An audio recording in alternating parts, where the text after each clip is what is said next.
Welcome to Paramotor TV, the good, the bad, and the ugly, the beginner's guide to PPG. In this video, I'm going to show you the things that people don't talk about, like arm bruises from Ford launches. In this series, I'm going to show you the first 5 attempt launches and launches of my Paramotor. And in this video, as you can see, I start to go up in the air and then I bump on the ground. I go full throttle and I do a lawnmower takeoff.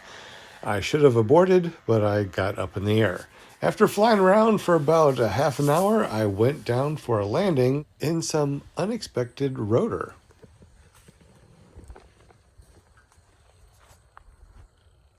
And skidded in on my knees. Now, this is coming from a guy that has been kiting for the last 6 months.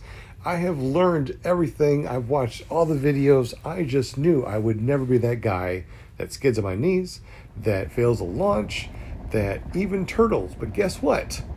I have.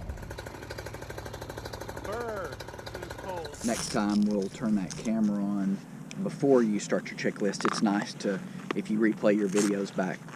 Clear prop. We're going to be talking about how to hold your throttle and your brake line. And also, did you know that you can fly your paramotor wing upside down to shake out all the junk that gets in it?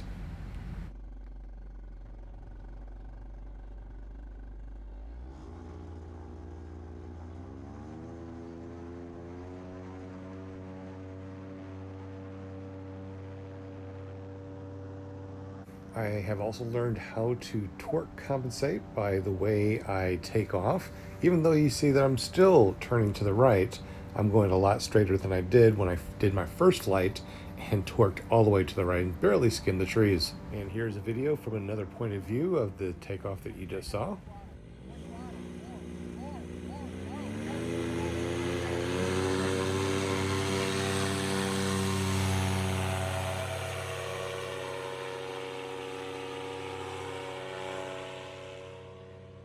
Now, I know that you've watched all these big guys that have these awesome channels that are doing all sorts of cool maneuvers up in the air.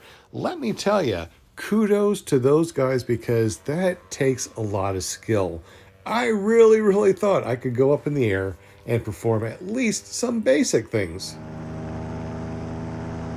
One of the first skills is to slowly climb in a straight line and then follow the road and then come back and slowly fly over my stuff sack about 15 to 30 feet. And I sped this video up a little bit just so you can see how not straight I was going, how it was difficult to stay straight, and not really the oscillations, but just controlling the paramotor in general. I didn't realize that slight movements to the right and to the left made a huge difference in how I've flown. See, the horizon should have stayed straight this entire time, but I was struggling to stay straight.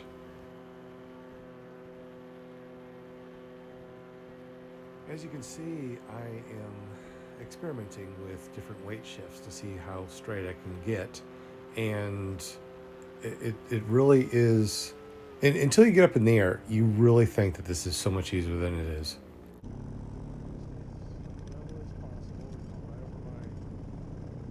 How difficult is it to start to slow down and fly about 30 feet over your bag?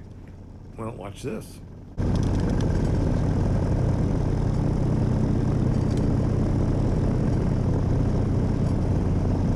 The instructions that were given to me by my instructor were pull the brakes down to my shoulders to slow me down. Okay.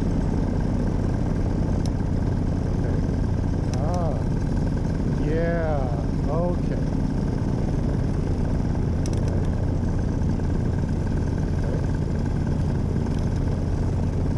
Now, of course, you're like, well, of course you pull your brakes to slow down. But when you're flying, you can actually slow down your flight, lower yourself down lower, and stay straight. Well, things that you don't know when you see all these videos about how to actually fly. Now, how easy is it to hold that 30 feet and continue to fly straight? A lot harder than you thought.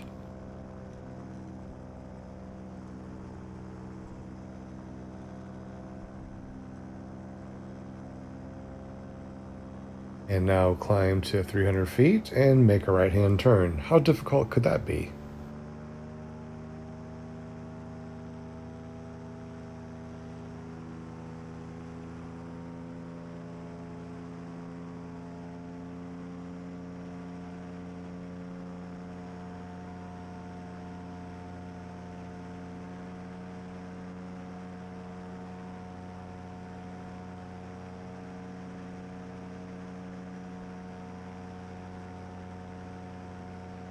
Small turbulence, some rotor from over the trees, not sitting in your seat absolutely straight. It can cause all sorts of different movements that you were just not expecting. Alright, I'm killing the motor. The motor's killed. Another thing you don't realize, how cold it gets up there. Even with gloves, your hands will start to cramp. And how do you fly a paramotor when your hands are cramped?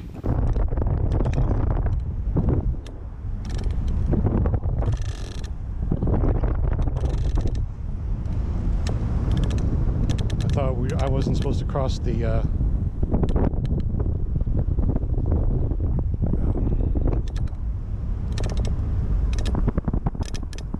okay, gotcha. Okay. Holding it. Holding.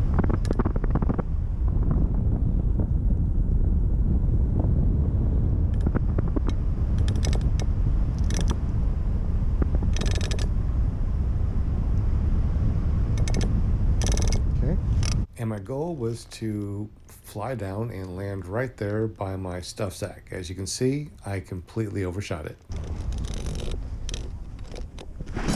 Yeah. Wow, but I made it without busting my butt. Woohoo! Wearing surgical gloves underneath your gloves keeps the cold away a little bit better. Well, you know, I like to remind the people that instructors, when they tell you something, you should probably take their wisdom. I'm glad that I wore those. I think that helped a lot. Oh, it just cracks me up when we're like, I don't need gloves. I'll do this, I'll do that. I know, right? I'm doing my best to warm up for you. After warming up, I go up and try it again. I tried to fly right over my stuff sack, and I tried to fly straight along the ground at about 15 to 20 feet, and it's so incredibly difficult.